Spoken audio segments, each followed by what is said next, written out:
Evening, everybody, and welcome. It is the penultimate round of the ARL GT3 trophy. It is season 10, and as I say, the penultimate round of the season. What a season we've had so far. It is absolutely flown by, but we're in the final home stretch of this championship. My name is Adam Reed. Alongside me in commentary will be Rowan O'Donnell, and in production Sam Fitzgerald, of course, will be the man behind the scenes here at the Autodromo Jose Carlos Pache. What a circuit we've come to, and a fantastic historic circuit that we have. Rowan, we're in for an absolute corker if you know how good Interlagos can be. Well, absolutely. I mean, this circuit is technical, just flaw, because a lot of these corners, you know, you've got to get them right. You know, that turn 1 through 2 and 3, you've got to get the first one right. And also there's long left-handers, long right-handers, very easy for the rear of the car to just step out and want to just spin you out. But we know how good these drivers have been, we know how good they can be and will be, so I think we're in for a treat, a race before the finale. Indeed, I think we're in for an absolute thriller of an event. Of course, we're here in qualifying, and just look at the weather. It is looking pretty cold here around Interlagos. The cloudy weather not giving in a lot of sunlight. So the track temperature and the air temperature being only 19 degrees. So this does give an opportunity for a lot of our drivers to be able to push on their tyres. And we'll have to see how that all comes about. Of course, we do have our pro drivers out there at this moment in time. And there is Yannick Steinhoff, who has been absolutely on it like a bonnet until a DNF last time out in Magny Cours sent him dropping from the lead of the championship down to P4. His teammate of Norbert Liebner will take over the reins of the lead of the championship in the overall pro standings. It's looking pretty close here, but of course with Yannick Steinhoff dropping down to that P4 spot, he's got Rupi Kakipa and now Aiden Young ahead of him.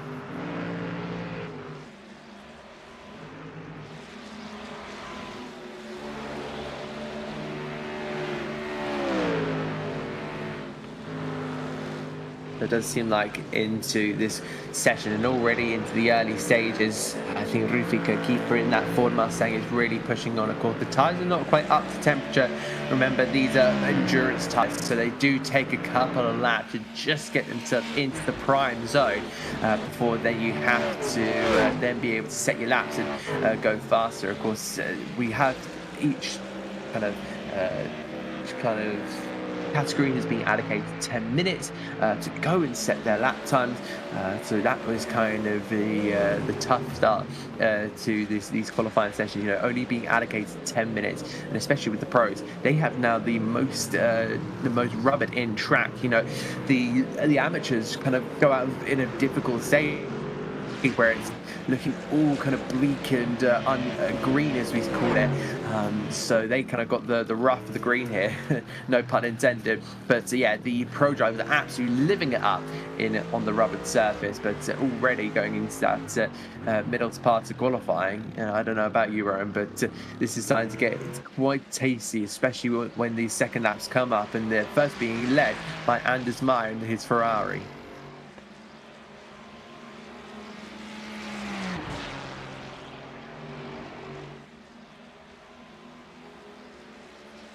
Not quite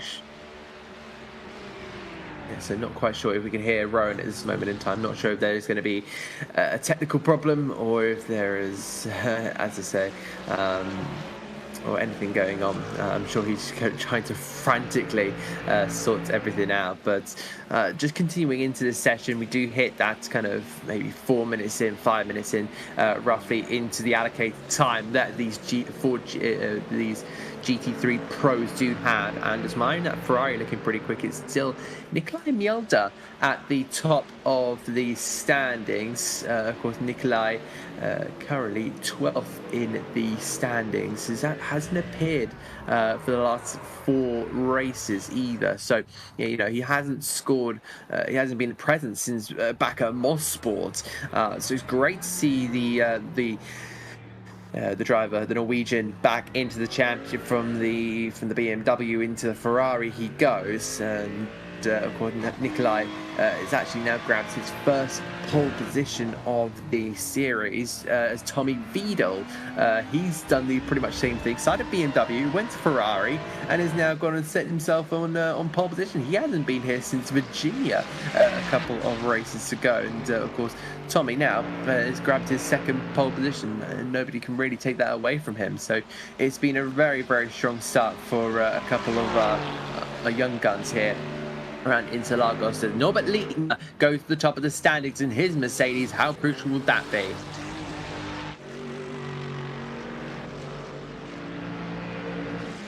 Apologies, Adam, I am here now. Some technical difficulties on my end. Hopefully, should be all sorted now. But you're absolutely right. Just going over some of the points you said, the pros do get that really rugged and grippy track, which really should help them set their fastest times that they can. And as well on these endurance tyres, it's very crucial to get them in that perfect operating window, because otherwise they overheat, they lose the grip, they lose the speed, and that's not something that they're going to want to be dealing with throughout this race. Indeed, there's going to be so many opportunities for these drivers, and you can already see on we have live cameras here of Leon Mishka, our reigning champion, who looks like at the end of the season will have to hand over his crown. We do have 2 races here at Interlagos. We do have that B format, which means there'll be 2 races, a 25-minute race and then a 30-minute race with the top 12 being reversed. So keep an eye out for that top 12 before we then move on to Road Atlanta. So we'll have 70 points given out to the winner of race 1 here at Interlagos, 70 for the race 2 winner, and then 140 for the winner at Road Atlanta. So that's going to be 280 points up for grabs here, which kind of means, yes, that it does seem like Leon Mishka will have to be handing, well, he's still about 30 points left in the fight, but it's going to be rough. It's going to be rough for him, but it does seem like he's going to have to be handing over his title very, very soon. If we now see our 5 of our 6 top 6 drivers are in the pro standings. Well, indeed, Norbert Lietner leading this championship at the minute, and he'll be wanting to have an absolutely blistering time here around Interlagos, just to give him a little bit less pressure, do you think, for the last race? And Leon Mishka obviously driving impeccably well, maybe a few unlucky moments which hasn't helped him to retain his championship, but I still think he'll be fighting all the way to the end today. Indeed, they're not just racing drivers, they're fighters, they're gladiators in a ring, aka the racetrack, and one who's absolutely on fire at the minute looks to be Anders Meyer, because he has set a purple mid-sector there in his Ferrari as he powers his way over the line. He's got Lietner behind him, Aiden Young, who set a purple as well.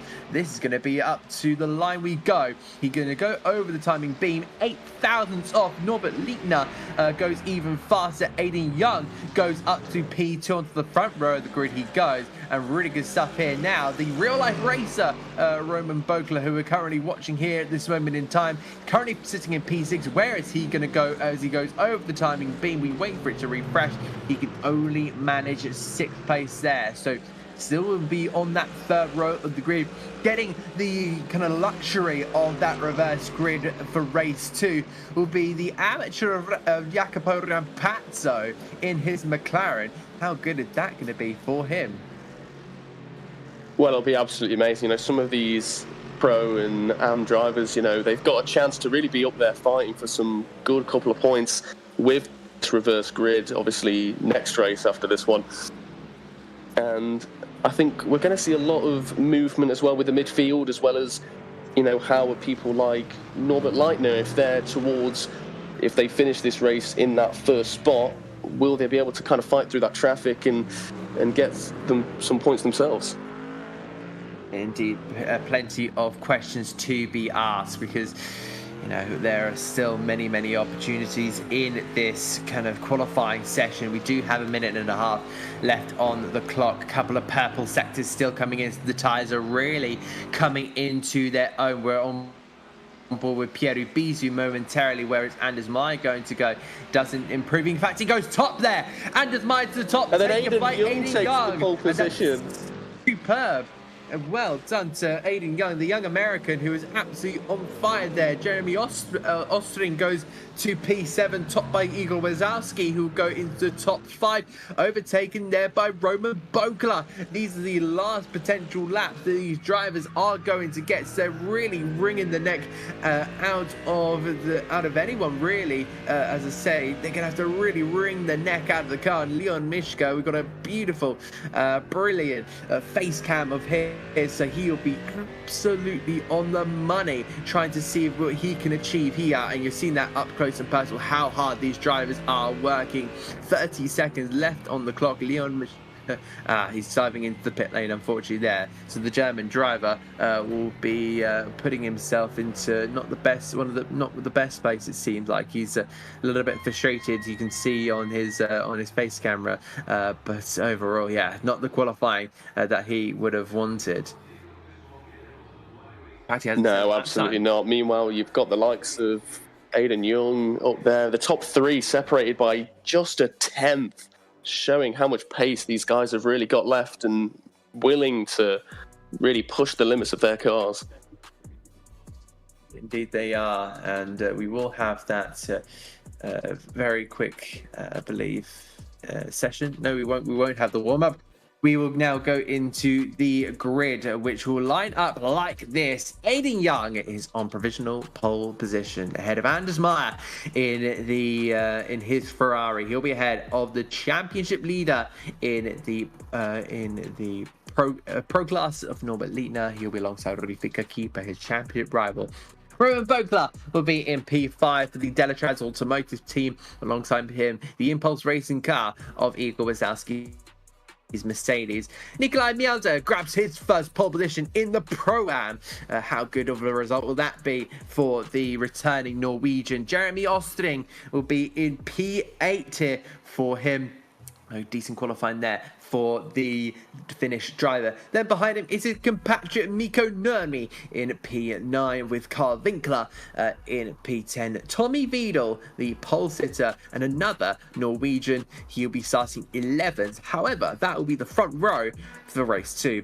Mike Paluch will be in P12, not the position he would have wanted. That would have been 4th place in his class. Then we move on to Pierre Bizou, the pro driver, the Frenchman, starting in a really good spot. Jacopo Rampazzo, unfortunately, was one of the first cars out. He got pushed down to 14th. Unfortunately, will not have the luxury of being on that reverse grid pole. Yannick Steinhoff will have a big fight back here after his DNF last time out at Road America. He'll be having to fight from P15 on the grid. Marcus Fox will be in 16th with Jan Volmers, who will be in a solid position with Alex Rogers. He will be fighting for that championship, but unfortunately, after last time, yeah, that'll be something you need to push on for. Dominic Engel will be starting in P19 with his compatriot Manuel Pindel, the Course Sim Racing 2, followed by the Cold Ice Esports Purple. Jan Nova, Daniele Chialfi, Jan Schutter, and Ronald Grossman there in 24th. We move on further down the grid and we find Jason Hodgson, followed by Tommaso Berseggio, and no that time here, both I think corner cuts or track extensions for both Leon Mishka down in 27th and Sven Lottmann 28th for the back 2 German drivers. Rowan, we're in a very, very interesting phase of this championship. We're in some very interesting conditions.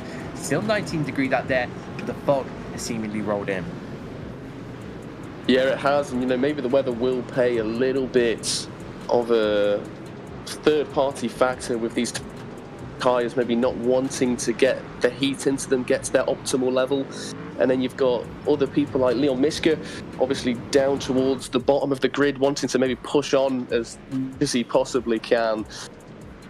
But it'll be the fight towards the top that I think will be extremely well to look at, to see which one of these three drivers that have qualified within a tenth of each other can get the edge, and what they decide to do during this race. It will very much be about pushing all the way to the end on this one. We now line in two lines here, and the pace car will now pull in. You can see how much they're going on the inside. You see the weaving Ford Mustang of Aiden Young, who must be absolutely eager to get this race going. We go racing, we go green here in Interlagos. The barrel down in towards turn number one, and the Ford Mustang will edge ahead. It's 3 wide going in towards that first corner. Who's going to try and make it 4 wide? Well, that won't be the best possibility, but Carnage in the background. It looks like a lot of German drivers involved in that. It seems like I've got an absolute screen full of Germans just in the back there of my timing screen, but they run all the way through here in this 25-minute race there. Oh, we got the looks like one of the Acuras going off. That might be Jan Nova, unfortunately there. And oh, more contact on the back straight direction of Pasta. Oh my word, this has not been the best start for a lot of drivers. That Yannick Steinhoff involved. Yannick Steinhoff, who dropped from 1st to 4th in the championship last time out at Magny Cours. Yeah, this is not going to be an ideal start for him whatsoever. Absolutely not, and already a huge carnage at the start of this lap, as well as multiple cars with damaged front bumpers missing, and that's going to make their day even worse trying to get through this pack. However, the top three seem to have remained the same, and Aiden Young, I think, will be very happy to be up in first. There's a spin just on the end, as Tommy Vidal just the rear end slipping. Indeed, not an ideal moment there for Tommy Vidal. He's been in the wars now, but a chaotic start as we end the first lap here in Interlagos, and my word, that's already going to be quite the dramatic start here. Norbert Liebner looking a little bit slow off the start here. He's down to 8th. He's trying to preserve his championship. Here's Leon Mischke, and I was right about that. Leon Mischke is actually now involved in this collision, and well, not an ideal scenario there. Look at Yannick Steinhoff. He's already out the running as well. Tommy Vidal has managed to crawl back to the pit lane, and this is just unbelievable. This is probably one of the most chaotic starts we've had all season here. Well, absolutely. These drivers really wanting, as we've got a replay actually of the first lap, the first couple of corners, to see just what happened exactly. This is just a gaggle of cars all fighting for position. Oh dear. It looks like that was Jan Nova. This is just absolute carnage. Sorry to butt in there, Rowan, but yeah, that seemed like Jan Nova getting clipped and then just going bowling, and then we tried to go 4 wide, and this is Mikko Nurmi, and I wonder which car that is behind, but it looks like now down in towards turn number 4, sometimes the replays kind of activate due to a slowing car, or maybe a car slightly off the track. This is Yannick Steinhoff, of course, as I said. Yeah, he was previously leading the championship going into Magny Cours, and what happened to him? There you go, just got absolutely just a passenger, pretty much. Yeah.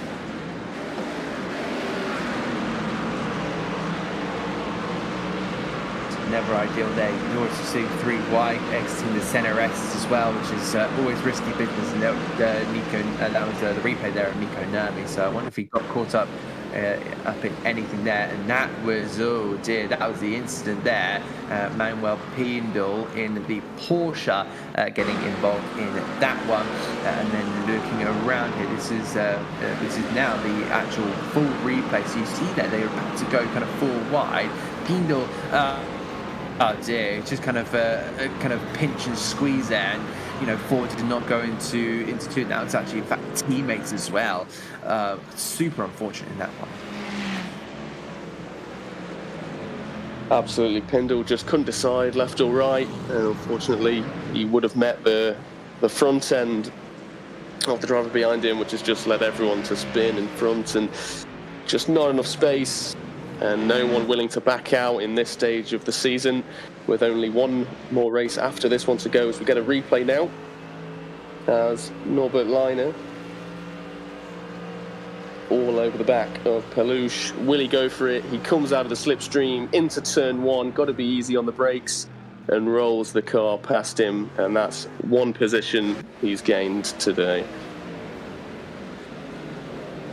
Superb stuff there from Norbert Leitner. Of course, trying to take a very conservative this round. I think that's where his mindset is at. If there is a battle that he doesn't need, then he has to back out of that one. But it'll be Aiden Young extremely on the push here, and I think that's a car going very, very defensive. That might be, in fact, Wazowski and Bokla. We look back here because it looks like there's a bumperless Mercedes of Daniele Chialfi. I wonder if that was maybe picked up during the replays, I wonder. So not entirely sure if that was or not, but if Chialfi, yeah, obviously has been involved in a little bit of an incident. I'm not entirely sure if it was, maybe it was someone else, but if it was, well, he's not having the best of races.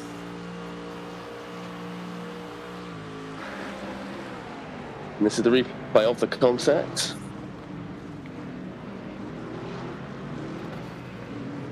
Oh dear, that was Sergio Passeggio in front. Tommaso Passeggio, my apologies on that one. The Italian in the McLaren. So that must have just happened quite recently, in fact. So it was pretty much down to the McLaren just completely losing the traction out of the center S's, and you can already see what that front bumper-less Mercedes is doing in terms of aerodynamics. It's going a little bit deep into corners, so that's not going to help with the handling at all.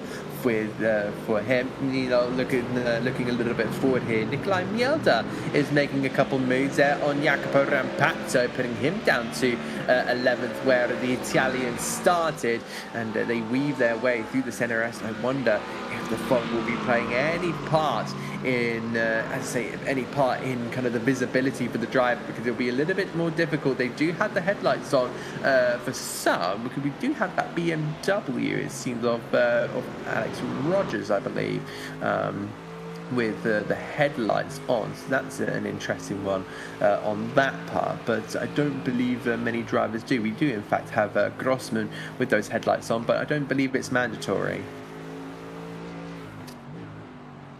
No, I think it may just be driver preference with the headlights. Could be. It very much could be. So it's going to be, yes, as I say, it's going to be, I think, maybe driver preference in terms of whether you want your headlights are on. It can be maybe a use of maybe a distraction as well, a distraction tactic, because you can maybe when you're chasing a car, or maybe send a message across, you can just flash your lights to the driver to kind of maybe tell them a little bit of a message, depending on, you know, what they've done, or if that's, you know, if they're still just in front of you, you want to get past, you can always just try and flash the headlights, use it as a distraction.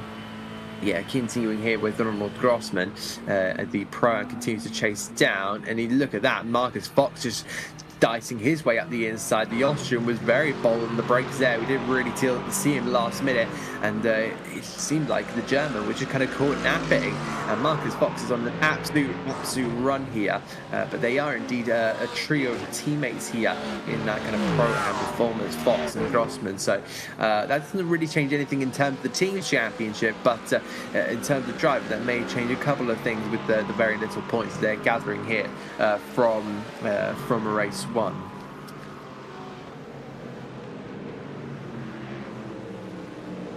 And I've just looked through some of these timings, and the Norwegian of Nikolai Mjelde, who has lost the position off pole to Mike Peluche.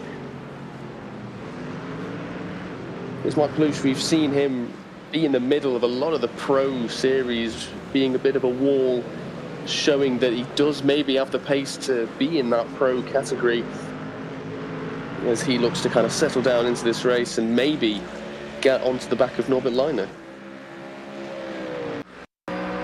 Indeed, very much so. As we'll see, he's on board. A replay of it.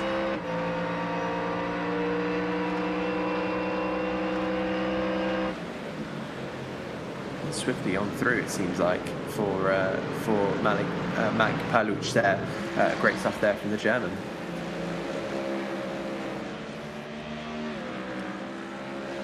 Race starts to continuously kind of get into the rhythm for a lot of these drivers. There's still battles going on all around the circuit, you know, with kind of a tank that's not limited to a certain percentage, like the 60% you saw back at Magny-Cours last time around. When we had our other format, we had a 50%, so a chance for a two-stop strategy.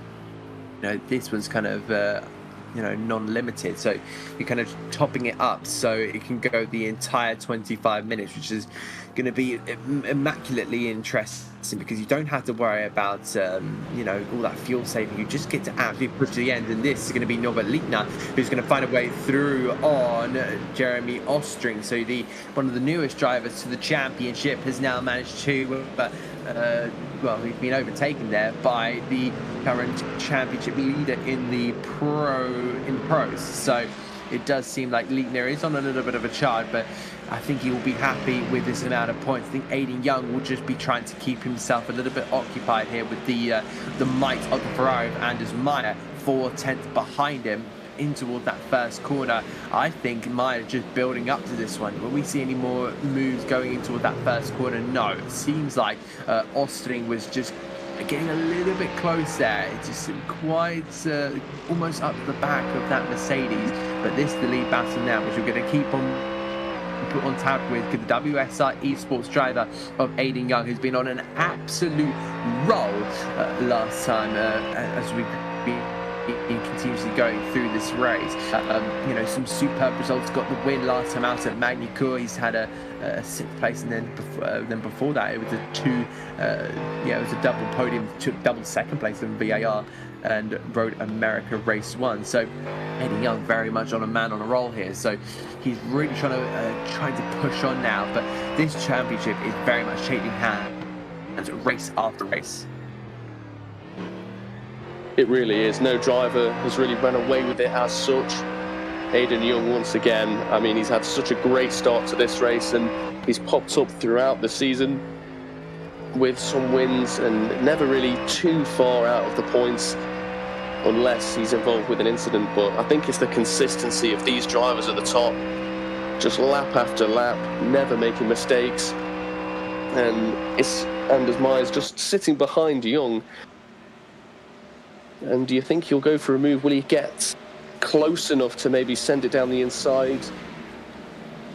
Choose not to, as further back Igor Wazowski trying to defend from Bokler and Keeper, but there is a move down the inside as Abizu will just top him through the Mercedes, getting in front of Nikolai Meldier, who throughout this race has lost a few positions after qualifying on pole. It does seem like at this moment in time that Mielder has very much not been the driver that he'd hoped to be. Called Mac Paluch going on there to overtake a couple of cars, and yeah, as I say, Paluch has gone up for this race alongside Pierre Bizu, who's right behind him. We now look at the McLaren of Jacopo Rampazzo. He's looking for a top 10 here. Rampazzo's been so competitive throughout this championship. It's been amazing to see what the Italian can do.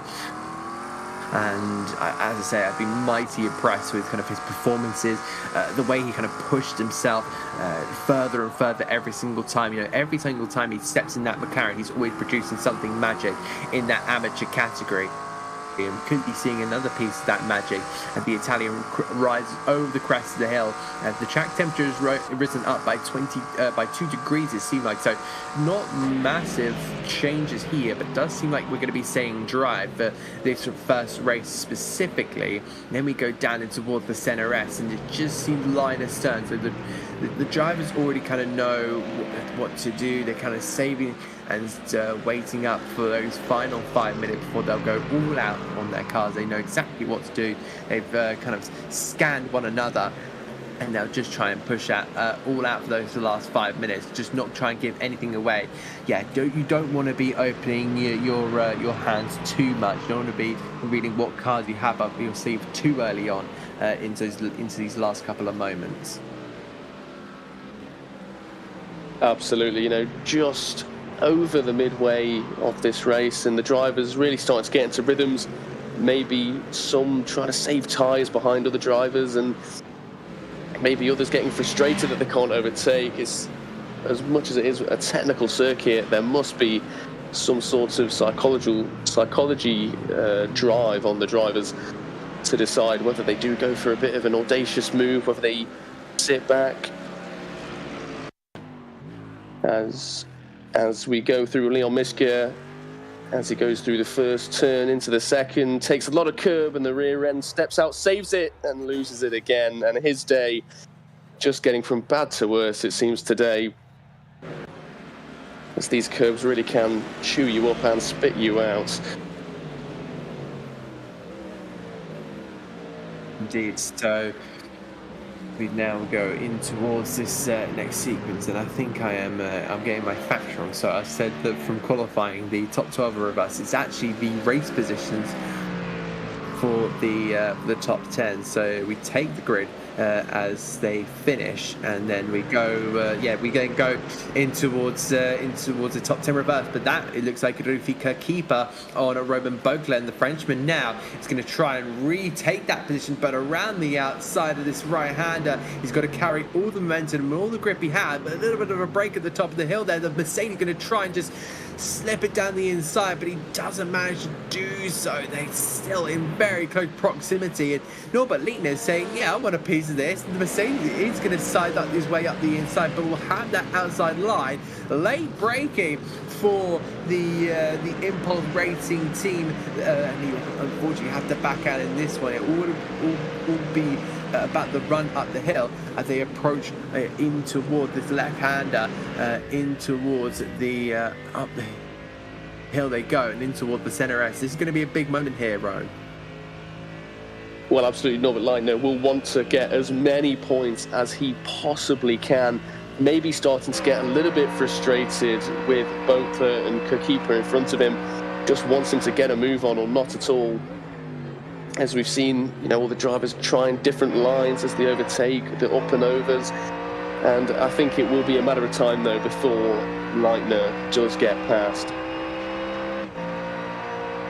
Indeed it will. I do also think that Norbert Lietner will also be wanting to maybe sit back. You know, if he puts himself in this position, he will in fact end up fifth on the grid for the race too. You only have to pass 4 cars, and that being Ostring, Palic, Bizou and Mielder. And we all know that Norbert Lietner has been absolutely impeccable when it comes to races like that. But of course, you've got Aiden Young and Anders Meyer have been running at very, very similar pace. There were only, I think Meyer was in fact 300ths of a second faster than Aiden Young last time around, but we continue with this battle with Jeremy Ostring starting to get into the fight here for the Valkyrie competition team, and he just trying to pick his moment and pick his opportunity. I wonder if he kind of gets on the back here of Lietner, will he just be able to go straight on through? Because remember, Lietner's fighting for a championship. He can just pick up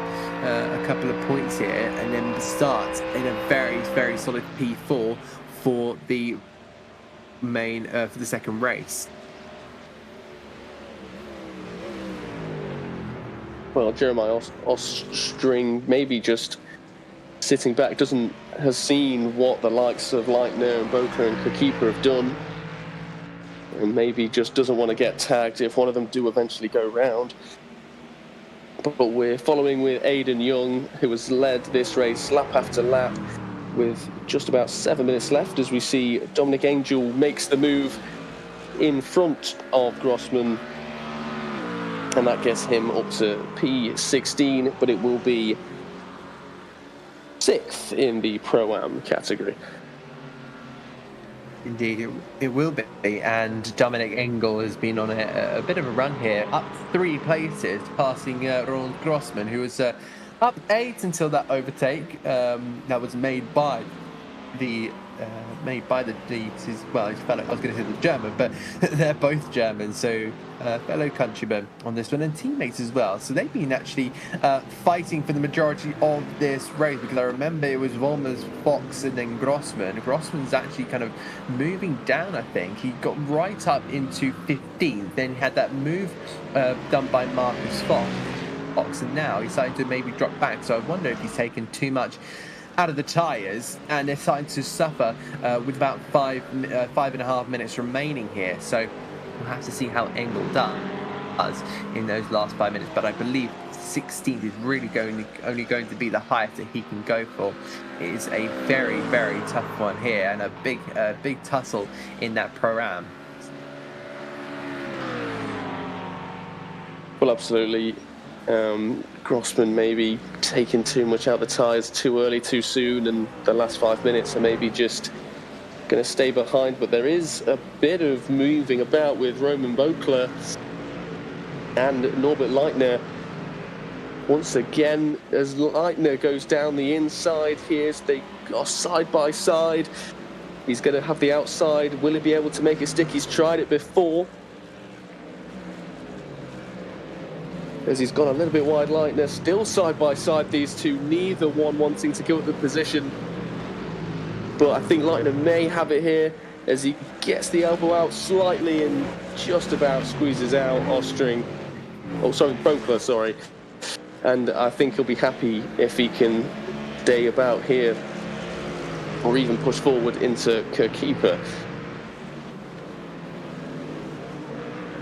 Indeed, heading in towards the penultimate corner on the circuit before the run up the hill, and we'll have that kind of uphill section that continuously veers over to the left, and you now kind of see where Roman Bokler is starting to feel this kind of opportunity and wants to go and take that 5th place. Meanwhile, we've had a change for the lead here, and this is going to be Anders Meyer trying to chase down Aiden Young here, but it looks like now the Ford Mustang will just stick ahead here. But who will have the legs down in towards that turn 4th corner? Nikolai Mielder also having a bit of a tussle here with, it looks like, Carl Winkler and Jacopo Rampazzo. Roman Bokler now is going to be back past Norbert Leitner, so the Hungarian now is kind of the meat in the sandwich here, rather than that being of the Frenchman. On Ostring will try and find his opportunity. He's new to the championship, but there is a reason why he's in the pro category. And it just seems like now, looking on that inside line, oh my word, we're just seeing Norbert Leitner trying to go for a move and almost going into the back bumper there of the green and white Mercedes. The grey and blue of Leitner will just try and push on, but it doesn't seem like it's his turn this time around. Could look up the inside of the next corner, one of the tightest corners on the circuit, but still not quite there for the Mercedes. But remember, there is a championship on the line. Push too much, you could have a piece of carbon fibre fly off your car, and that could be your championship gap being absolutely sliced by the end of this first race. Well, absolutely, Norbert Leitner really pushing his Mercedes as far as he can get it. Maybe getting a little bit frustrated that he can't make that move stick, as we've seen him before try and get it done, but just couldn't. But is it his time now, as he sets up for a move, it looks like, from the first through the second, getting as close as he possibly can get, and then down a run into 4 through 5. Will he decide it's time, as it's Roman Bokler who goes defensive, sticking it round the outside? Leitner trying to go under, but he just won't get it, and these two have honestly been back and forth the entire race.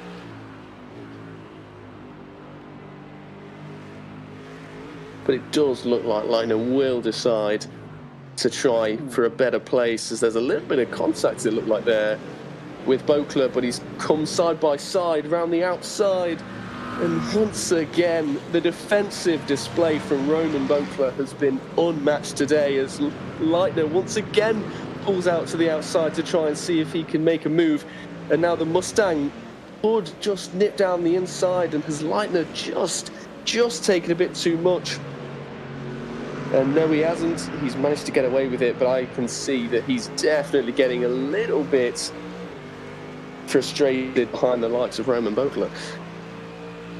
Definitely is. It seems like now Leitner is going to try and make this move. We're going to try maybe the outside this time around, but he's going to have to be very much evident that he's going to be there. He's in the wing mirror of Norbert it seemed like Bokler, he tried to go to the inside there, but that lane was kind of blocked off there. And I think Ostringer just sitting there with a bucket of popcorn, just absolutely numbing it down like you're in the adverts before a movie, as he heads his way now down the retro of Posta. We see here Jeremy Ostring is looking for that opportunity to maybe nip down the inside of both them kind of run into each other, but oh my word, it's just incredibly close. They're centimeters, meters. They'll be separated by only a sheet of paper, it seems like this time around. Bokler trying the defensive maneuver here. Leitner tried that outside line, but he's going to run a little bit wide. Will this be the opportunity for Ostring? No, because he's later on the brakes, goes a bit too wide. Now the Ford Mustang slings on through. Malik Paluch will now have a look at this opportunity here, and that white and red Ford Mustang will be on the move here if he can't get through this time around. Well, it will be. It's the final lap. We've had so much action, been such a slow burner that it's come to the final lap, and onto the final lap we could have a run to the finish here, but it seemed like the legs of the Ford Mustang will do it for now. Aiden Young wins race 1 here at Interlagos. Anders Meyer will come home second ahead of Igor Wazowski and Rupi Kakipa. Roman Bokler will come home in 5th ahead of Jeremy Ostring and Norbert Leitner. Palage will just sit in P8. What about this run to the end? It looks like it will just be Engel ahead of Grossman in their little tussle all throughout this race for P16. Bro, what a fantastic race we had. Well, absolutely. I'm not even sure where time has gone. Just moves all over, up and down the grid, as Anders Meyer just couldn't do enough to get past Aiden Young. Leitner losing positions due to being maybe a little bit frustrated, wanting to just get in front of Roman Bokler, and he ended up losing one to Ostring. It's been remarkable, Adam. It really has been. Indeed, and that's not the only piece of action we have today, because remember, there will be a second race here at Interlagos. Let's have a look at this run to the end, because we do have Tommy Wiedel, who is absolutely lost throughout this race, but he won't be able to do it. He will just finish just behind Jan Schutler in that one. I think the only retirement, and the only one who won't be picking up points, when I say the only one, Mikko Nurmi, Yannick Steinhoff will be the ones who will not be able to collect any points this time around. And what a shame there for Yannick Steinhoff. He's just got caught up in the action that he didn't want to be involved in, and overall not a good one for him. Leon Mishka was, I believe, down in 22nd, but I believe we do have some results. So we'll have a look at the top of the stand. Is here. We'll go from the top here. Aiden Young is your winner ahead of Anders Meyer and Igor Wazowski, followed by Rithika Keeper, Roman Bokler in 5th, with Jeremy Ostring and Norbert Leitner. Mike Paluch in P8, followed by Pierre Bisu and Nikolai Mielder. Running at the top 10, Carl Winkler in P11. Then we find our amateur winner of Jacopo Rampazzo ahead of Alex Rogers. Jan Volmers in 14th with Marcus Fox. Dominic Engel ahead of Ronald Grossman. We saw that fight all the way through with Jason Hodgson there in P18. Moving further down, we then find Daniele Chialfi in P19, a recovery there to only 20th for Leon Mishka, and that sees him out of the championship fight. He'll be handing over his crown when we go to Road Atlanta. Søren Lotman in 21st, followed by Jan Schudler and Tommy Wiedel, with Tommaso Sergio, Manuel Pindel, Jan Nova, and 0 points for Mikko Nurmi, Yannick Steinhoff.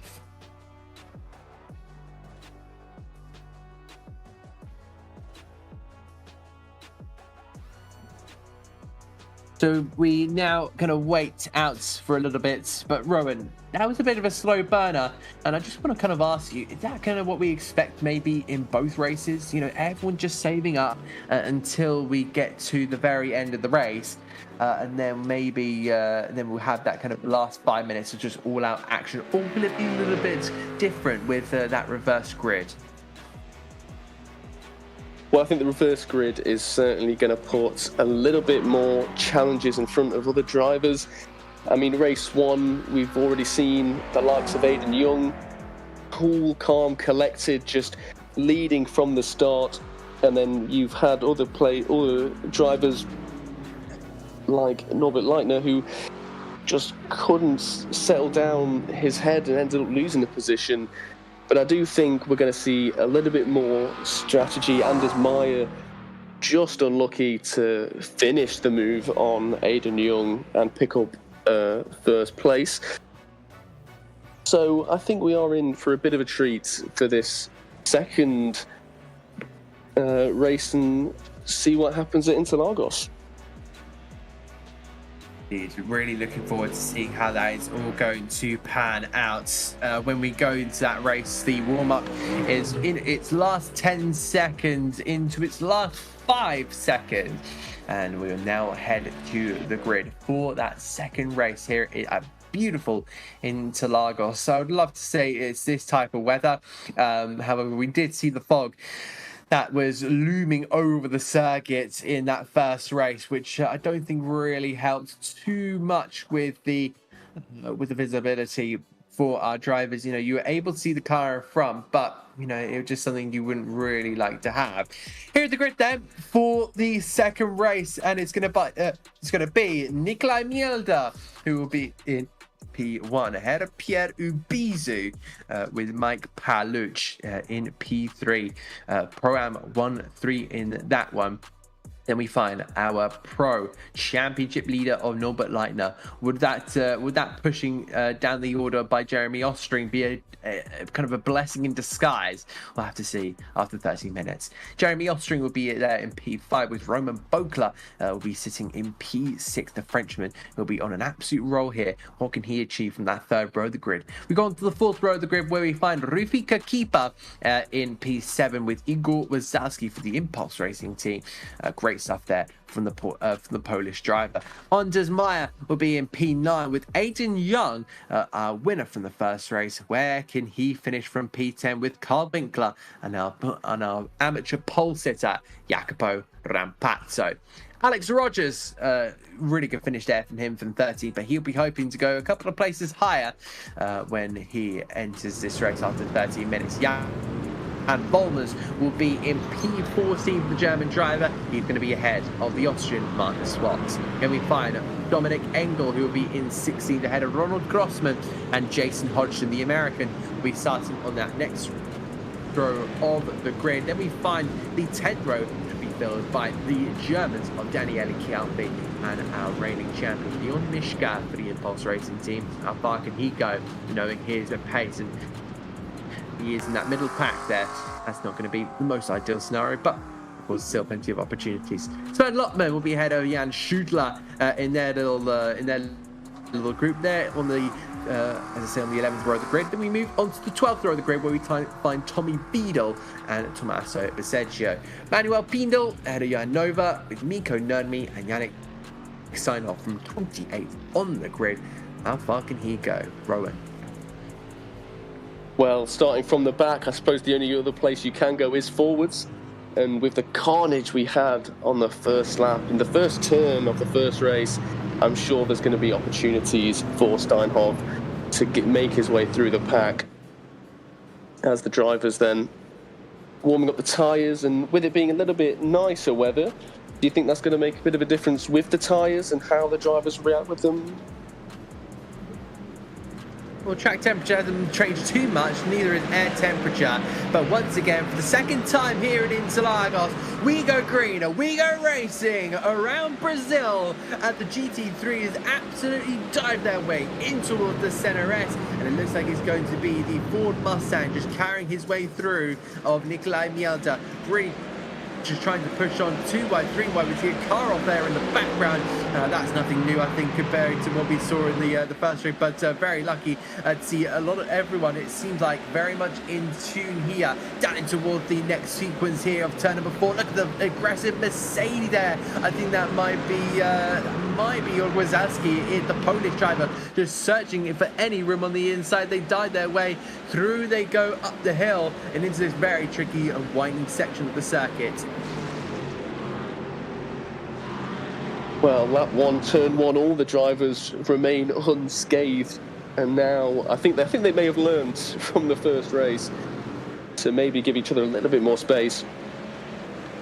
But Nikolai Mielda in front will want to try and stretch his legs and try and get as far away as he possibly can without getting rid of the tyres.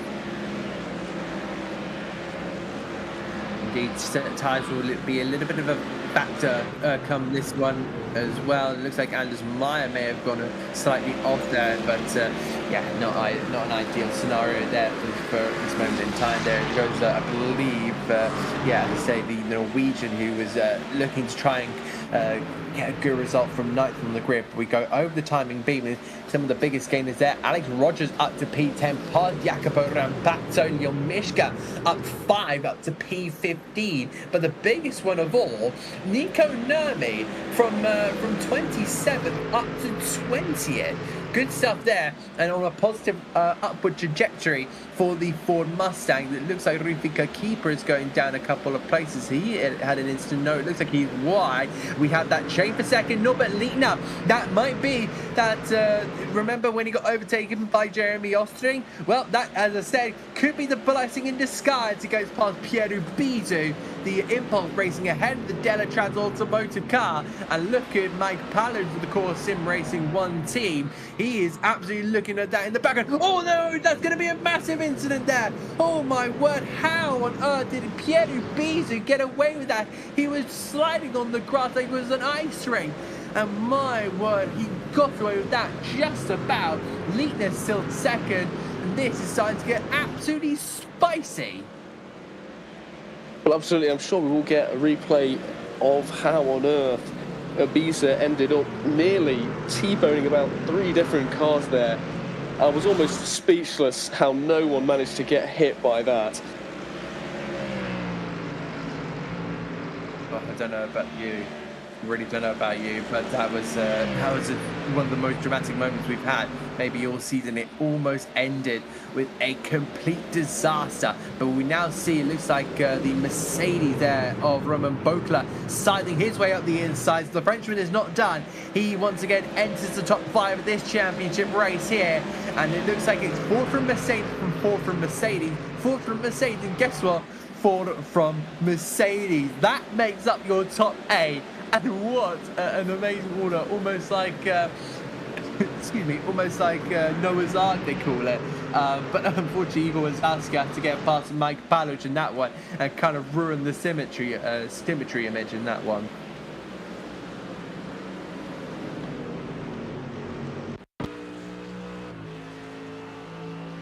So riding Rowan with Bizou, we'll see what happens following the Mustang.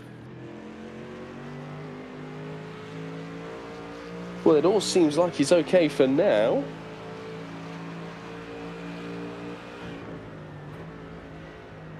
As we've got now Pierre Bizou's on board as what he will probably be seeing as the Mustang runs wide. That seemed like it was the wrong lap, unfortunately. So, yeah, apologies to the viewers and production there. You know, it's a common mistake. It happens sometimes, but yeah, no, yeah, I believe it may have just been kind of a bit of an error, maybe a slightly wide moment there from, of course, the Mercedes, let's have a look and see if it's this one instead. It may be this one because this was Bizu going around the outside trying to have a look and see if he can potentially make a move. No, the rear just went on the Frenchman and almost into the path of Anders Meyer. I'd love to see that from Norbert Lichtner's point of view because the Hungarian was incredibly close. Let's have a look and see if there was, that was Piero Bizu's view. So we'll see there. Oh my goodness. Oh, he got tapped. He got tapped around there from the Ford Mustang and was incredibly close there to Norbert Lichtner. So that was Jeremy Ostring, I believe, on that occasion. But yeah, Rowan, this is some really good racing, very close racing, but fair racing. Well, absolutely. You know, all the drivers respecting each other, and that first instance of Abizu did look like he had just lost the rear, so I'm sure he may be slightly frustrated, but we can see what he can do as there's still 25 minutes of this race, and all these drivers will be trying their hardest as Leon Mishka up 8 places into P12 currently. And do you think maybe there's more to go for him? Can he try and get that Mercedes and drag it higher and higher? It kind of depends because, of course, we're only 6 minutes into this race here, Rowan, and it kind of depends on how much these packs battle. You know, you're seeing this absolute gaggle of cars from that's being led here by Mike Paluch, and then you see there Ubizu, and then you got Rogers Winkler, Maya Mishka, look at Jacopo Rampazzo just leading this field. So yeah, it's kind of if they all clump up. If there is still a good opportunity. I think there'll be a bit of a fire in the belly of Leon Mishka. It just depends on his pace as well. You know, does he decide to look after his tires? Maybe these guys push for the majority of the time, and then maybe they fall off after going into the final 10 minutes whilst Mishka is safe. So it's a little bit of it's a little bit of a dice roll, I'd say, on this one, as Rampazzo really starting to feel the pressure here. Look at Mikko Nurmi up 10. That Ford Mustang has been on the absolute prowl, it seemed like. But yeah, going back to your point here, one held up for the second on that one because Mikko Nurmi almost tapping the back there on Ronald Grossman, and we know how bad that could have been. We've seen one Ford Mustang going through a back of another GT3. Let's not have another one because we know how bad that almost ended last time around. But yeah, I think that Mishka will just have to try and push on. He's 1.2 seconds behind Anders Meyer in the Ferrari, and we know how quick he has been over the course of last race, sticking with the winner of Anders Meyer. This is a change here for Roman Bokla. He's got himself up into the podium places.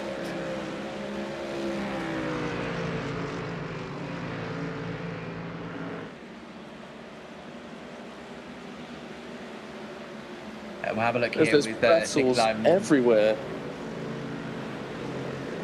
You're right on that one, Rowan. Sorry to butt in on you, but Roman Bokler is still sitting in third place for the moment there. I think this battle is definitely down to Mielder. And oh dear, wow, Norbert Lichtner, a little bit aggressive there, I think, for him. And Mielder will drop all the way back down. I think he'll try and regain in front of his Ford compatriot, but Jeremy Ostring will be having none of that, but he's on the outside there. That's going to be, I think, a penalty, and if that's even if that's 5 seconds, that will drop him all the way down to 8. So it's now the runaway mission, I think, for the Hungarian driver, because he's dealt with it. He can't let Nikolai Mielder back past him. Otherwise, he's dropping multiple places and hindering his own run. So he's now just got to absolutely drag that Mercedes as far away as he possibly can. And my word, this has just taken up the tempo of the race tenfold. Rowan, take us through this.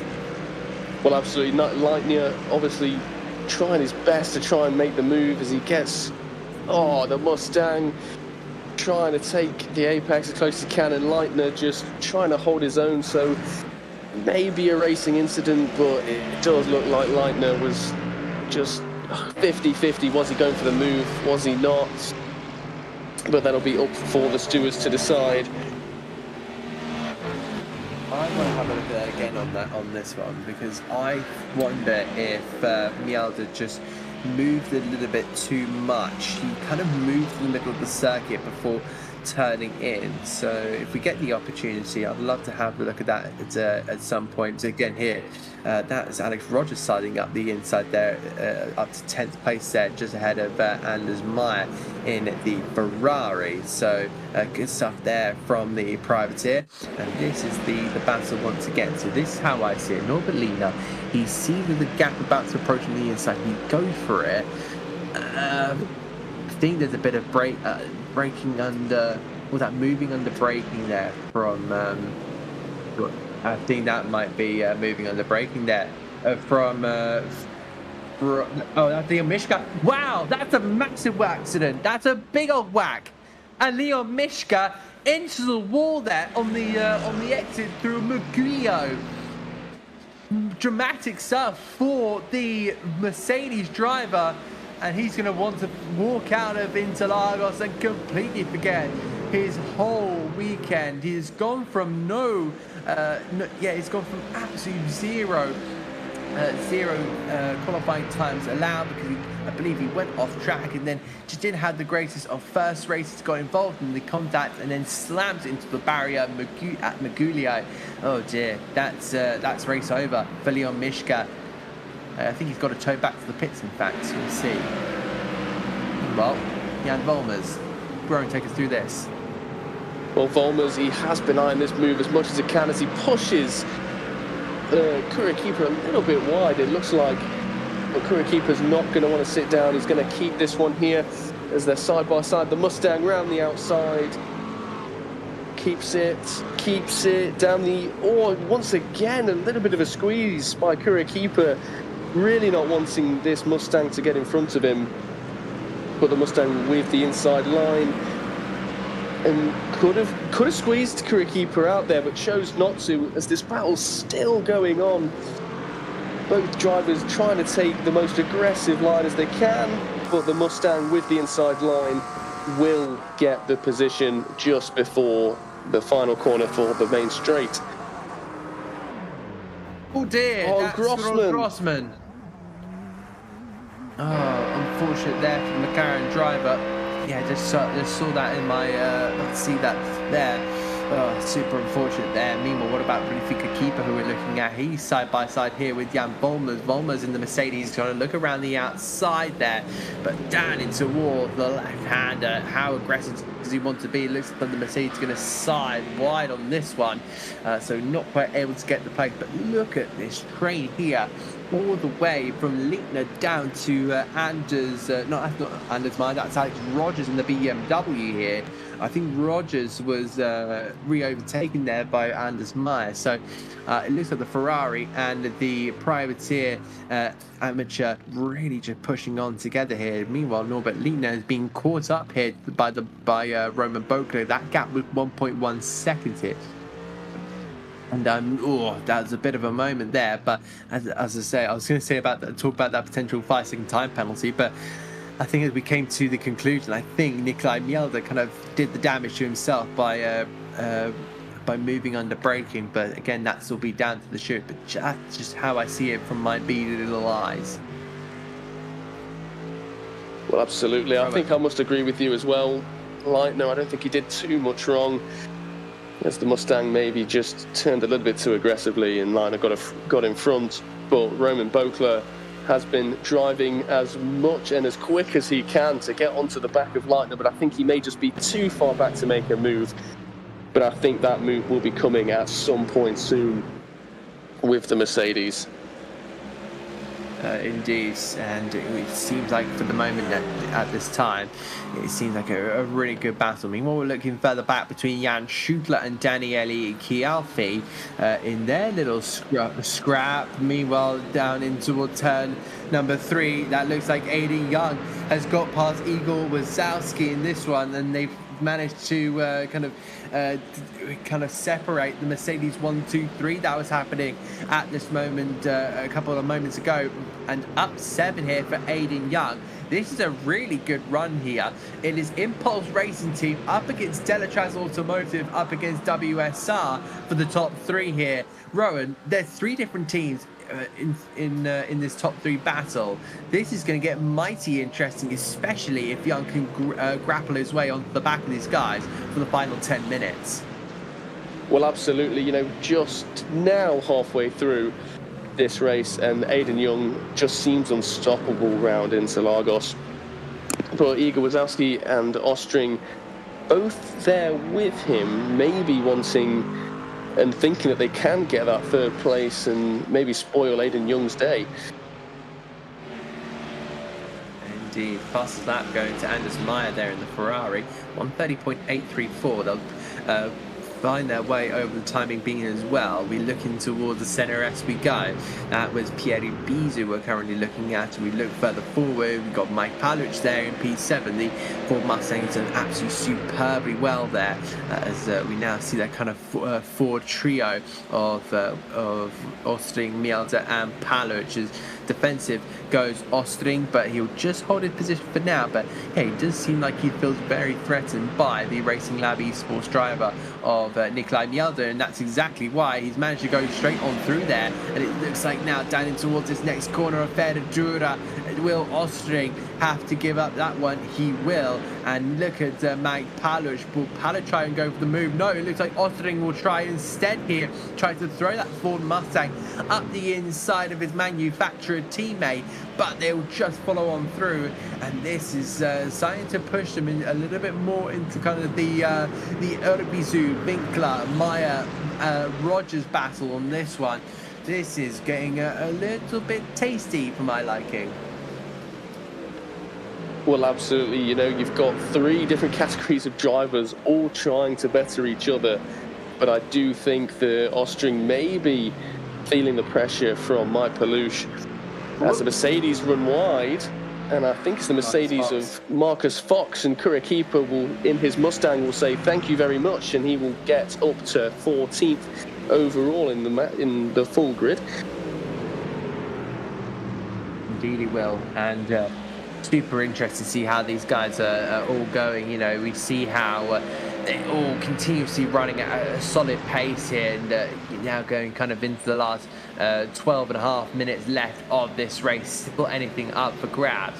Nikolai Mielder wanting to go for 4th place, but Igor Wazowski is quite the way down the road. Look at Mikko Nurmi. That's a massive kind of highlight that I've just spotted there. Up 14 places in 13. His last time around was a 1:31.226. That is faster than, well, he's kind of matching, well, let's have a look at this time. So 1:31.2. That's kind of matching Aiden Young and Igor Wazowski's times. That's superb stuff from him. I don't know about you, but that is just a mighty job there from Mikko Nurmi, from I believe a 27th place. So definitely had the opportunity to go and pass Jacopo Rampazzo. Maybe even had the opportunity to go and challenge the likes of Rogers and Meyer. We now look to Nikolai Mielder. That Ford Mustang is starting to feel a lot of pressure. That wing mirror is starting to get very filled with GT3s. Well, absolutely. Nikolai Mielder, obviously, with the reverse grid, technically put him on pole for the start of this one. But now he's getting swarmed by 2 different Mustangs. As he goes for that's an audacious move by Ostring, who puts it down the inside of Nikolai Mielder and says, no matter how much you could defend, I was always going to get through. And that is such a good move from Ostring, as he is now the lead not the lead Mustang, as Aiden Young is technically the lead Mustang, but what a move that was from Ostring. Yeah. There's some absolute dicey racing going on here around Interlagos, and this is exactly what we love. We love this type of racing around any circuit in the world, any circuit on iRacing, and we now head in towards those final 10.5 minutes. We'll keep on tabs here with Carl Winkler in the Mercedes, who's just ahead there of Alex Rogers. Meanwhile, look at Marcus Fox here, because he's now starting to be pressurized by his teammate of Jan Volmers. It's Mercedes on Mercedes, and we'll have to see if they go pretty good on each other very kindly, or if they go absolutely hammer and tongue on each other. Meanwhile, Norbert Liebner is still leading out in front, but Roman Bokler, I think, is kind of just closed the gap on this one. He's tried to, he posts it, he's pretty much opened the gap up. We go over the line there, 130.9 there for Norbert Liebner. So it does seem like, I think he's actually done his best time there, but I think our timing screens have just kind of not quite caught up with this. Meanwhile, there's a couple of fights going on here. This is superb racing. Rowan, look at this. This is unbelievable stuff. Well, absolutely. You know, these cars need the driver wanting to sit behind. As you can see, Mustangs and McLarens all trying to dive down the inside of each other. But it is Mike Palouche who is maybe looking for a move, as they all will just sit behind, as Interlagos a very, very technical circuit, and with the action and the moves we've had so far. And this is the replay then of Nikolai Mielder in his Mustang with Ostrich behind him. Thinks he's going to make the move. And yes, he does. He goes down the inside as there is a little bit of contact between both Mustangs, but ultimately gets in front. Indeed, really good stuff there. You can see the dent there of Jeremy Ostring. Meanwhile, Alex Rogers is starting to come into the battle nicely, because he's got no, the BMW straight into the wall. Alex Rogers. Oh, that's going to be a massive shame for the BMW M4 GT3. Alex Rogers, who was a championship competitor in the middle parts of the season, is now pretty much dragged himself out of this race. Unfortunately, I don't know if he'll go back for a tow, if he'll just enter the pit lane, but we'll have to see on this one. Mikko Nurmi's out of this race as well. That should come up as well. Let's have a look what happened to Alex Rogers here. Oh yeah, just a little bit of a push there to what I believe is Mike Palouche, and then yeah, two didn't go into one on that one, and side contact off into the wall. But how unfortunate is that one? But I'm more interested in Mikko Nurmi. Look at that, 24th out this race, and yeah, just haven't captured that on camera. Meanwhile, Jeremy Ostring is involved in Anders Meyer's little tussle, and Rowan, this is starting to get absolutely incredible fighting. This middle pack in kind of the top 10 really working away beautifully. Well, absolutely. There's action all over the place, and it's so hard to try and talk about it up here, because there's just, you talk about one thing and then something else happens. As Adam, you wanted to know what happened to Mikko Nurmi, and this is what happens as the Mustang a little bit wide as the back end starts slipping out. And it's just couldn't save it, and then has to let all the traffic go before he can return safely onto the track. Yeah. And he had sewed himself back. Super unfortunate there on that one, but look at this. This is Aiden Young here. He's managed to get past Roman Bokler. Bokler will try and get back at the Ford Mustang, but we just know how strong Aiden Young is, very much coming into his own. He's trying to grab those 140 points here that you can get for 2 wins in race 1 and race 2. We'll see how he did it in that Ford Mustang. He'll drag that Mustang right up to the rear of the Mercedes. You see the gap at the inside line. Bokler brakes early, and look at that. Aiden Young says there's a gap, if gap car, pretty much.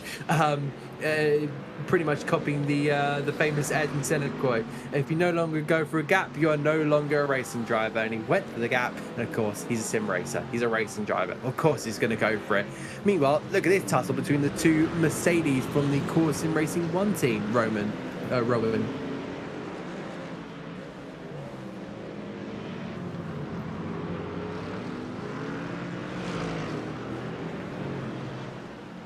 quite hear from Rowan on that one, but we'll see what Carl Winkler can do on this one, because that Mercedes is starting to run side by side here with Pierre Bizou.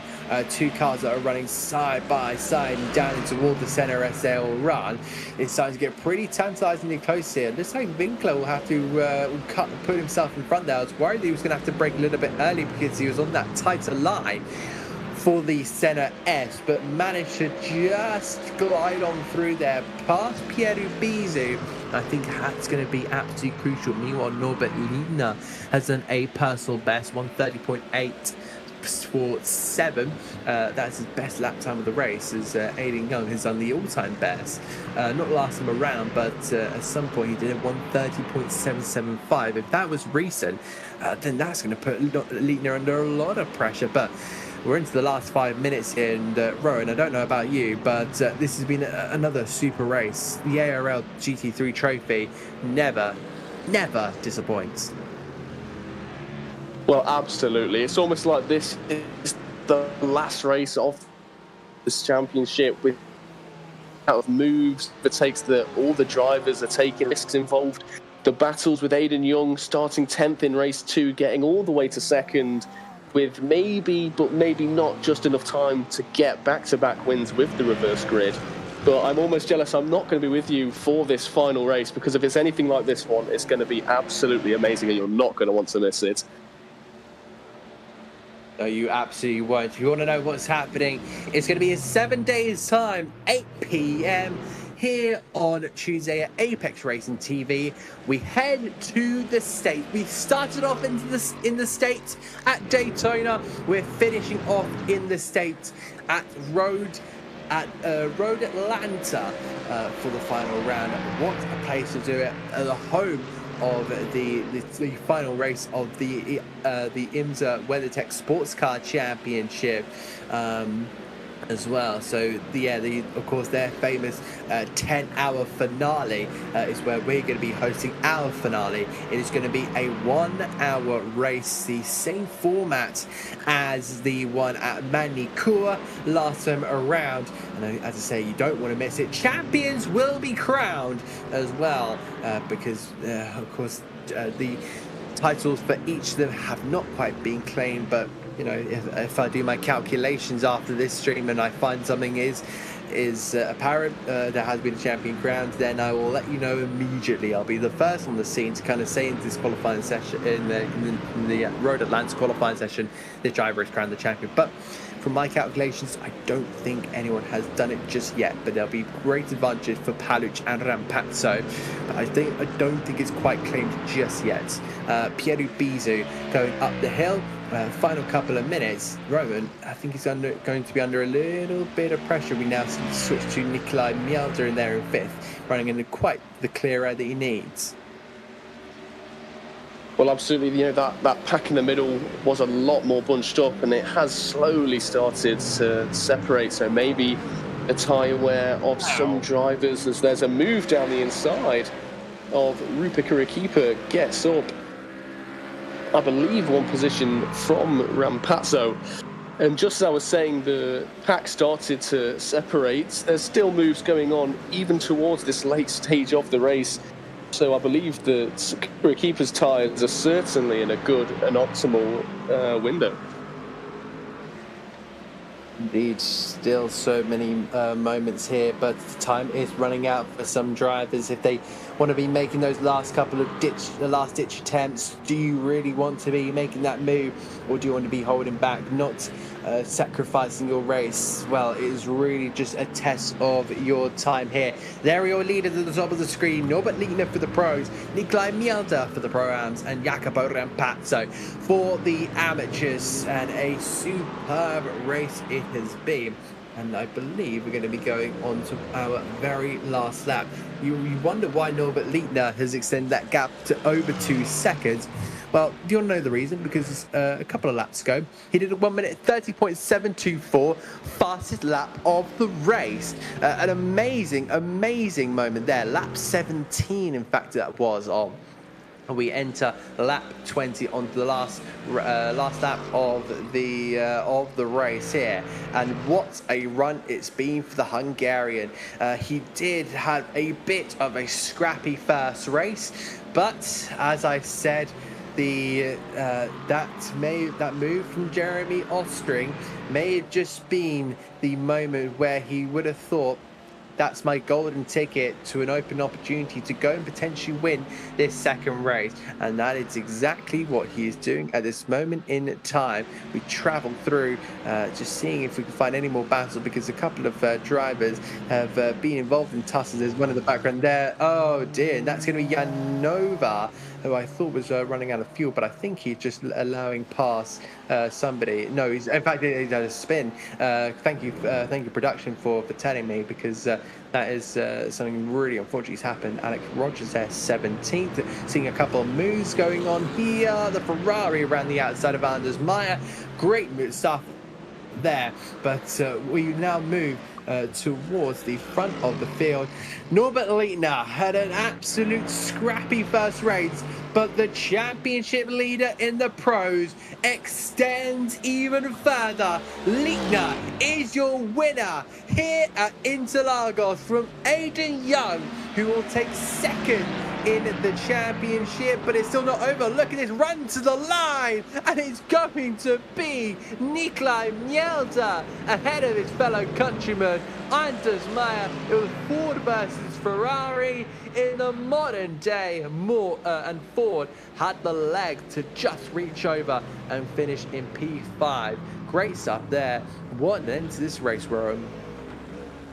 Well, absolutely. Even in the last couple of seconds in this race, there's still action to be had. It's absolutely unbelievable.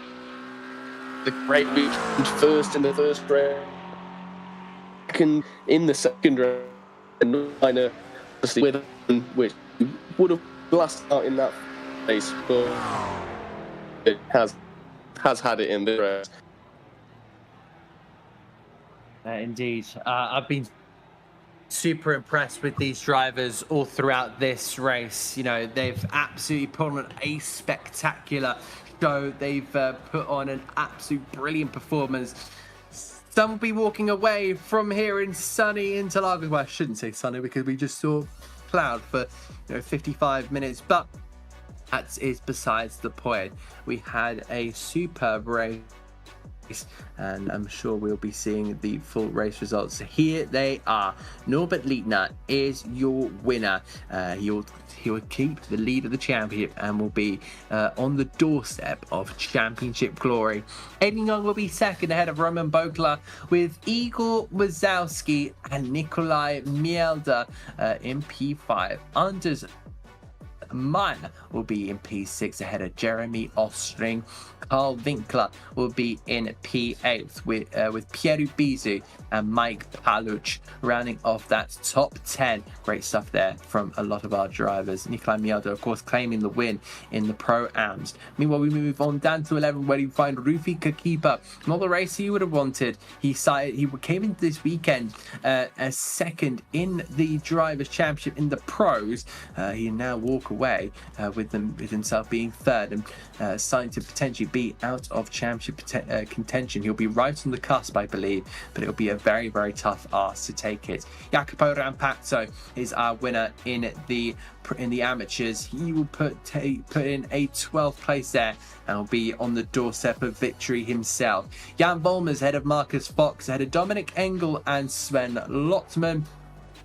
With Alex Rogers, he'll be taking home second in the amateur category ahead of Jan Stutler in P18. Then we find Daniele Chialfi and Jan Nova in the top 20. Ronald Grossman there in 21st ahead of Manuel Pindel, Jason Hodgson, Miko Nomi, and then DNFs and no points for Tommaso Passeggio, Leon Mishka, Tommy Riedel, and Yannick Steinhoff. An absolutely frantic end to this time in Interlagos, and well, we're going to miss this circuit. It's an absolute classic on any calendar.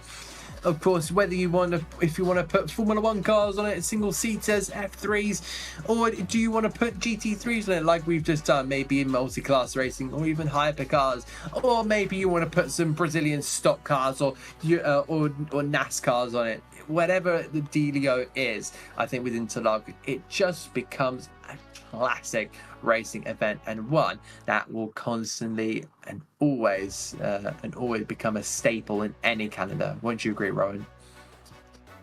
Well, absolutely. An iconic track, and what we've certainly had an iconic 2 races here. And it is unfortunate to leave, but there will be one more race in this season where, like you've said, Adam, a champion will be crowned, and I will certainly be tuning in for it to see the outcome of what has been an absolutely amazing championship season. We do indeed have one of our interviewees about to come into the waiting room. Well, he is in the waiting room. Let's get him in the commentary box here. It is the young American. Aiden Young, you are live on Apex Racing TV. What an amazing race you had. But let's go back to that qualifying session, because of course it was very, very tough getting those tires into the temperature. Talk us through that qualifying session. Yeah, that qualifying session was definitely tough. I mean, I struggled with the Mustang to get the tires up to temp. I think I almost lost the car a couple times. Even on my first lap, I think I was about half a second to 7/10 slower than what everybody else was, so that was slightly concerning. But then once I got my tires up to temp, I was like, okay, yeah, we're there in the fight. Let's see if we can't get pole. Indeed, and then of course you did put in a stonking lap. Tell me about that race, because you had the Ferrari all over you of Anders Meyer, but you controlled that race brilliantly from your perspective. Yeah, I mean, Anders, I knew he was going to drive me hard. He wasn't just going to let me run away with the victory, so I was pushing as much as I can, and actually I was like, okay, well, you know, the Ford's fast enough, so I'll give myself a little bit of a fuel buffer, so I didn't have to fuel save. So I went up on the fuel and ended up taking an extra liter or so. So at the end of the race, I had still 2 liters left, so I could go a whole nother lap and do my pit in had the time not ran out. But yeah, it worked because I could just push all race, and not having to worry about looking at my mirrors was nice, except for the one time where he threw the send in there. That messed with me a little bit, but you know, it was clean. I opened the door when I saw him going for it. I was like, ooh, we could have a good fight on our hands. And tell me about the emotions crossing over the line, because, you know, you've been working hard this championship. You know, it's never been easy, and that's the 3rd time you've won a race this year. How have you felt after that? Yeah, no, it feels great. 2nd week in a row too with the overall win, so definitely elated with that one. But I mean, it's all down to my team. I wouldn't be able to have the pace and the strength in the car that I have if it wasn't for them. Indeed. And then talks about that second race, starting from 10th. How difficult was that, trying to maneuver your way through the field? I wouldn't really say it was too difficult. It was more so fun. Especially most of the passes, it was just like, ooh, door open. Let me put the Ford there, and I would send it up the inside. And yeah, just racing with a couple of those guys, it was pretty fun. I think one of the passes I did though, I got the new net damage model, and that was not ideal because I got glued with one of the other Mustangs. Forgot exactly which car it was, but whoever it was, if you're watching the stream right now, I apologize for that. But yeah, when that net damage happens, it's just, if you're in the wrong spot on the side of somebody's car, it'll just, you get glued, and then you can't really break off of them. So I had to kind of turn my wheel almost full lock to the right and tap the brakes to get him off of me, and that was not the most ideal situation in the middle of a, I think it was 8 to 9 car pack. And then kind of talk about your emotions coming over the line for P2. With that result you were happy with, or was there still a little bit more you felt that was left in the tank? You know, it's just a game of what ifs at this point. I mean, I'm happy with the first and the second, but it definitely would have been nice to have gotten that double win. I think I can work on that and maybe come back next season and try and get one of those, but I'll just keep putting in the work, and hopefully I can grab another one at Road Atlanta. Absolutely, Road Atlanta is going to be incredible. Before I go onto my last question, Rowan, is there anything you want to ask Aidan Young here? Of course, a new commentator to Apex Racing TV. Well, obviously, Aidan, it was an absolutely amazing show to watch. I suppose, what is it that from this race will you take to that finale? And how do you think, personally it's going to go with your pace at Road Atlanta? I haven't done too many laps of Road Atlanta yet, so we'll see. But however, it is one of my favorite tracks of all time, so I'll definitely try and put in the work that I can. And yeah, if pace is there, pace is there. If it's not, well, then I'll just try and salvage something. But that's racing. Sometimes you're fast, sometimes you're not, and basically, yeah, it's part of the game. Finally, who do you want to give a shout out to? Because I'm sure there's plenty of people behind the scene that have pushed you into this position. I'd like to thank my team, WSR Esports, all of our sponsors, Next Level Racing, Abruzzi UK, Adidas Racing, and RaceGear.eu. All those guys help us out massively.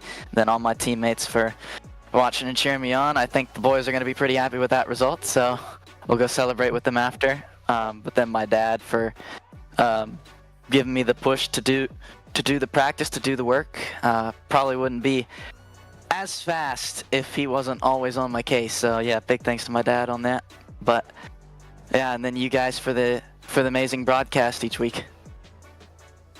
Thank you very much for your time, Aidan. It's been a pleasure. Go and celebrate with your friends and your family. What an amazing finish you've had. Yeah, go celebrate with your loved ones, because I'm sure they'll be absolutely beaming after your result. Yep. We'll see you guys next week. See you later. I believe we also have Anders Meyer in the call. So let's quickly drag Anders in for a quick chat. Won't be too long. Anders, you're live on Apex Racing TV. What an interesting race you had. Of course, let's talk about that first race. Finishing second just behind Aidan.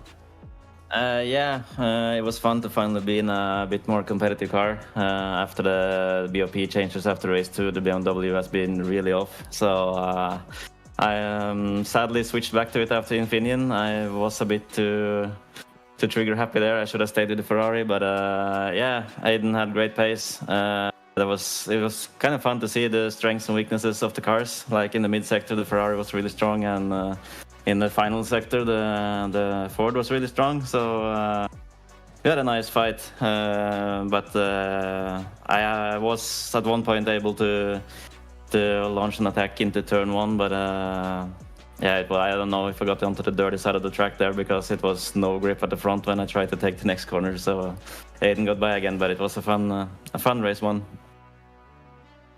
Then kind of talk about maybe that second race, because that didn't quite go to plan, I think, for you.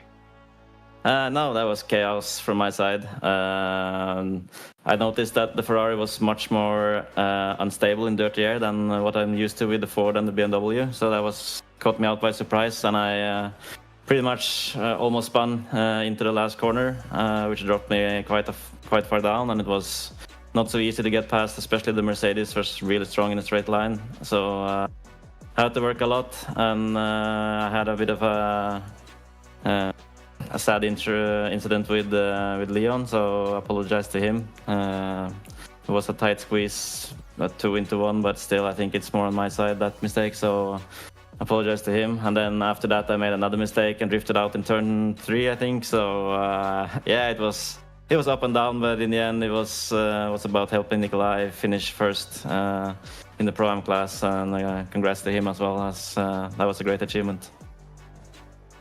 Will we see you going into Road Atlanta, or is this kind of you done for the season? Well, I think this season has probably been the worst season I've ever had in any league. It's been so many mistakes, so off pace. I like to blame the car, but obviously I've done a few mistakes myself here and there. I think I will race. I have the World GT Championship starting on Monday, so I'm gonna use all my time to prepare for that. So I probably just do an arrive and drive, but I have driven Road Atlanta before, so it should be possible to maybe fight in the top 10. This field is so strong now, so if you want to be in the top 10, you really have to practice. But we'll see. We'll take it as a fun race and just see how it goes. Indeed. Before I go on to my final question, we have a new commentator, Rowan. Do you want to ask anything to Anders before we turn off the stream? Well, obviously, it was a bit of a strong race from yourself. Obviously, with this last race of the season being a bit of a fun one for yourself, do you think you'll be here next season? And I think, how do you think you'll maybe try and... Sorry, I've completely worded that completely terribly. How do you think you'd prepare for next season, obviously, if you are involved still? Yeah, I love racing in Apex Racing Series, so if it doesn't collide with anything like national championships or anything, I will definitely be back. We are doing the 24-hour series, which will take a lot of my time considering preparations and stuff, but I definitely want to be back. I want revenge for a bad season. I want to be in a competitive car from the start and hope that there's no silly updates that brings the car down again, but yeah, I'll definitely be back. If it fits, I will always try to race in the Apex GT3 series. So, yeah. A final question from me, Anders. Is there anyone you want to shout out? Yeah, shout out to Nikolai for winning in the Pro-Am in the feature race. To Tommy as well. He's been having kind of a season like me with some struggling, but he joined the team not long ago. Started sim racing not long ago, actually. So the improvement he has had is amazing. And a big shout out to the rest of Racing Lab. Our sponsors, ACTech, CarX.no, FlowFast. And thanks to you guys for providing broadcasts every week. And it's been a pleasure. Go and take a good rest. Of course, as I can tell, that your iRacing schedule is going to be quite busy. So go and have a bit of a rest. And I'm sure we'll see you in the future. We'll see you. Thank you. Bye. And that's going to be us rounding out the interviews for tonight. Thank you, Rowan, for being alongside me. Yeah, an amazing race we had here around the Autodromo Jose Carlos Pache. Well, absolutely. It was a fantastic race, and I was very happy to be alongside you, Adam, to just witness all the carnage and excitement that all of you who are watching have also seen.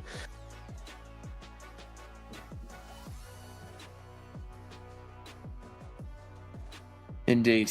What an amazing run we've had here in Interlagos. It's been brilliant to see. If you want to catch the final round of the ARL GT3 trophy, Season 10, the finale, as I say, will be at Road Atlanta next week on Tuesday. Next Tuesday. Live on Apex Racing TV at 8 p.m. We will hit that live button and we will decide 3 champions in our Pro Championship, our Pro-Am and our Amateur. From myself, Adam Reed, and Rowan O'Donnell in the commentary box. So a big thank you to Sam Fitzpatrick in the production. It's good night from us. We'll see you in 7 days' time for the finale of the ARL GT3 trophy. Take care. Good night.